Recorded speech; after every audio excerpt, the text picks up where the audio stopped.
ചപ്പാത്തിയാണ് ഉണ്ടാക്കാൻ പോകുന്നത്. നല്ല സോഫ്റ്റ് ആയിട്ട് നല്ല പഫി ആയിട്ടുള്ള ചപ്പാത്തിയാണ് ഉണ്ടാക്കുന്നത്. ഞാനിവിടെ ഒരു ബൗൾ ഗോതമ്പ് മാവാണ് എടുത്തിട്ടുള്ളത്, ആട്ടയാണ് എടുത്തിരിക്കുന്നത്. അത് നമുക്കൊന്ന് ഇതിലേക്ക് ആവശ്യത്തിന് കുറച്ച് ഉപ്പിട്ട് നമുക്ക് നന്നായിട്ടൊന്ന് മിക്സ് ചെയ്യാം. എല്ലാ ഭാഗത്തുമായി ഇതിലേക്ക് 1 ടീസ്പൂൺ അളവിന് നമുക്ക് കുറച്ച് സൺഫ്ലവർ ഓയിൽ ഒഴിച്ചു കൊടുക്കാം. ഒഴിച്ചതിന് ശേഷം നമ്മളിത് എല്ലാ ഭാഗത്തുമായിട്ട് ഒന്ന് സ്പ്രെഡ് ചെയ്ത് പിടിപ്പിച്ചു കൊടുക്കാം. എന്നിട്ട് ഞാൻ ഇതിലേക്ക് ചൂടുവെള്ളമാണ് എടുക്കുന്നത്, തിളച്ച വെള്ളം. അത് ഏതാണ്ട് 1 കപ്പ് ഗോതമ്പ് മാവ് എടുത്തത് കൊണ്ട് ഞാൻ 1/2 കപ്പ് ചൂടുവെള്ളമാണ് എടുക്കുന്നത്. ഈ ബൗളിൽ 1/2 കപ്പ് വെള്ളം എടുത്തിട്ടുണ്ട്. ഇത് നമുക്ക് പെട്ടെന്നൊന്ന് ഒരു സ്പൂൺ ഉപയോഗിച്ച് വേണം ആഡ് ചെയ്യാനായിട്ട്, കാരണം ചൂടുവെള്ളം ആയതുകൊണ്ട്.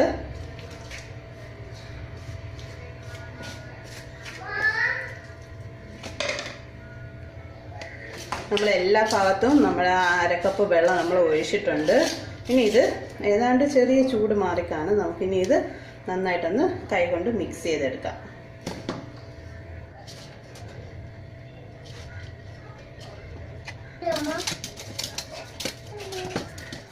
ചപ്പാത്തി നല്ല സോഫ്റ്റ് ആയിട്ട് നമുക്ക് കിട്ടുകയുള്ളൂ. മാക്സിമം കൈകൊണ്ട് നന്നായിട്ട് പ്രസ് ചെയ്ത് എടുക്കുക. ആശീർവാദിന്റെ ഗോതമ്പ് പൊടിയാണ്. അതിന് ഏതാണ്ട് ഒരു കപ്പ് ഗോതമ്പ് പൊടിക്ക് 1/2 കപ്പ് വെള്ളം മതിയാവും നമുക്ക്. പക്ഷെ ഇതിപ്പോൾ ചില ഗോതമ്പ് പൊടി ഒത്തിരി വെള്ളം അബ്സോർബ് ചെയ്യും. അപ്പോൾ നമുക്ക് എന്ത് ചെയ്യണമെന്ന് പറഞ്ഞാൽ അവസാനം വെള്ളം ഇച്ചിരി കൂടുതലാണെങ്കിൽ 1 ടീസ്പൂൺ അളവ് ഗോതമ്പ് പൊടി കൂടെ മുകളിൽ വിതറിയതിന് ശേഷം നന്നായിട്ട് ഇങ്ങനെ പ്രസ് ചെയ്ത് എടുക്കുക. ഏതാണ്ട് നമ്മുടെ മാവ് നല്ലൊരു സോഫ്റ്റ് പരുവത്തിലോട്ടായിട്ടുണ്ട്. ഇത് നമുക്ക് ഏതാണ്ട് ഇങ്ങനെ ഒരു 15 മിനിറ്റ് 20 മിനിറ്റോളം നമുക്കൊന്ന് അടച്ചു വയ്ക്കാം. ഒരു 20 മിനിറ്റ് കഴിഞ്ഞ് വന്നിട്ട് നമുക്ക് ഇതൊരു കുഞ്ഞു ബോളാക്കി നമുക്ക് ചപ്പാത്തി പരത്തി ഉണ്ടാക്കിയെടുക്കാം. മാവ് ഏതാണ്ട് 20 മിനിറ്റ് കഴിഞ്ഞു. ഇത് ഒന്നുകൂടെ ഒന്ന് കൈകൊണ്ട് നന്നായിട്ടൊന്ന് പ്രസ് ചെയ്ത് എടുക്കുക. എന്നിട്ട് നമ്മൾ ഇതിന് ഓരോരോ കുഞ്ഞു ബോൾസ് ആക്കി എടുക്കുക. ഇത്രയും വലുപ്പത്തിന് ഇങ്ങനെ കുഞ്ഞു ബോൾസ് ആക്കി ഈ എല്ലാ മാവും നമുക്കൊന്ന് എടുക്കാം. കണ്ടോ? ഈ വലുപ്പത്തിന് 9 ബോളുകളാണ് കിട്ടിയിട്ടുള്ളത്. നമുക്കിനി പരത്തിയെടുക്കാം ചപ്പാത്തി. ഫസ്റ്റ് നമ്മൾ ഒരു കുഞ്ഞു ബോൾ എടുക്കുക. ആ ബോള് ഇങ്ങനെ ഒന്ന് കൈ കൊണ്ട് ഒന്ന് പ്രസ് ചെയ്ത് കൊടുക്കാം. അപ്പോൾ നമുക്കൊരു കറക്റ്റ് ഒരു റൗണ്ട് ഷേപ്പ് കിട്ടും. ഇതിൻ്റെ ടോപ്പിലേക്ക് നമുക്ക് കുറച്ച് ഗോതമ്പ് പൊടി വിതറാം, കാരണം നമ്മുടെ ചപ്പാത്തി അടി ഒട്ടിപ്പിടിക്കരുത്. എന്നിട്ട് നമ്മളിങ്ങനെ കൈ കൊണ്ട് പരത്തിയ ഇതിൻ്റെ ഈ ഗോതമ്പ് മാവിലോട്ട് ഒന്നിങ്ങനെ സ്പ്രെഡ് ചെയ്ത് ഒന്ന് എടുക്കുക, മുക്കിയെടുക്കുക. എന്നിട്ട് ഇതെടുത്ത് നമ്മൾ ഇതിലോട്ട് വയ്ക്കുക. എന്നിട്ട് അധികം ബലം കൊടുക്കാൻ പാടില്ല, വളരെ സോഫ്റ്റായിട്ട് നമ്മളിത് പരത്തിയെടുക്കണം. എല്ലാ വശവും ഇങ്ങനെ മാറ്റി കൊടുക്കുക. കറക്റ്റ് നമുക്കൊരു റൗണ്ട് ഷേപ്പ് നമുക്ക് കിട്ടണം. അതിനു വേണ്ടി നന്നായിട്ട് ഇങ്ങനെ പ്രസ് ചെയ്ത് കൊടുത്തുകൊണ്ടിരിക്കുക. അധികം ബലം കൊടുക്കുകയാണെങ്കിൽ നമുക്ക് കറക്റ്റ് റൗണ്ട് ഷേപ്പ് നമുക്ക് കിട്ടത്തില്ല.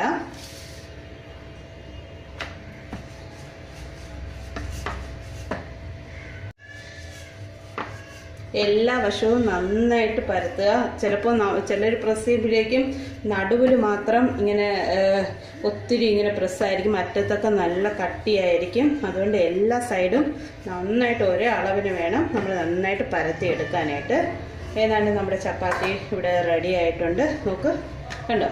ഈ ഒരു തിക്നെസ്സിൽ എല്ലാവരും ഒന്ന് പരത്തിയെടുക്കുക.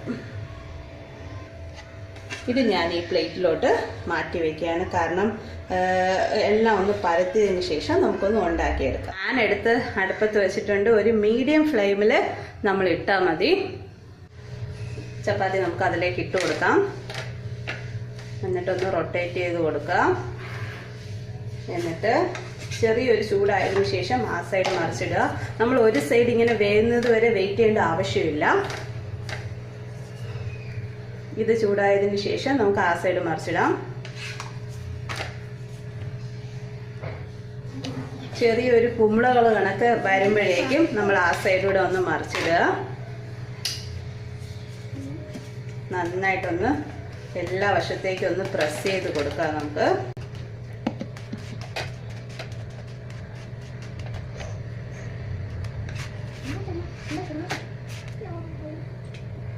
നല്ല സോഫ്റ്റാണ്.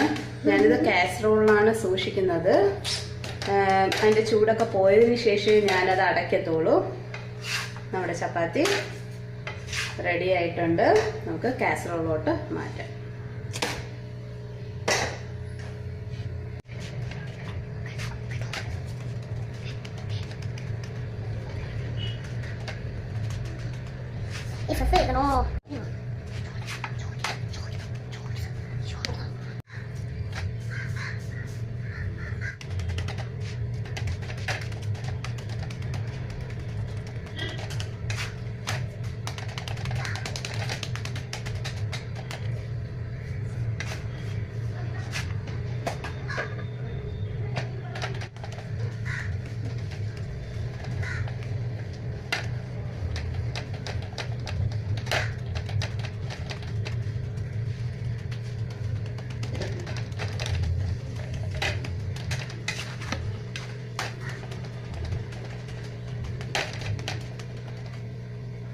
ഈ ചപ്പാത്തി ശ്രദ്ധിച്ചറിയും, നല്ല സോഫ്റ്റാണ്. പിന്നെ അതിലൊത്തിരി ലേയേഴ്സും വന്നിട്ടുണ്ട്. എല്ലാവരും നന്നായിട്ട് ഇവിടെ നമ്മുടെ സോഫ്റ്റ് ആയിട്ടുള്ള ചപ്പാത്തി തയ്യാറായിട്ടുണ്ട്. എല്ലാവരും വീട്ടിൽ ട്രൈ ചെയ്ത് നോക്കുക. ഇതിൻ്റെ കൂടെ ചിക്കൻ കറിയും ചപ്പാത്തിയുടെ നല്ല കോമ്പിനേഷനാണ്. പിന്നെ കടലക്കറി, പൊട്ടറ്റോ കറി, ഏത് കറിയും നമുക്ക് യൂസ് ചെയ്ത് കഴിക്കാവുന്നതാണ്. എല്ലാവരും വീട്ടിൽ ട്രൈ ചെയ്ത് നോക്കുക. താങ്ക്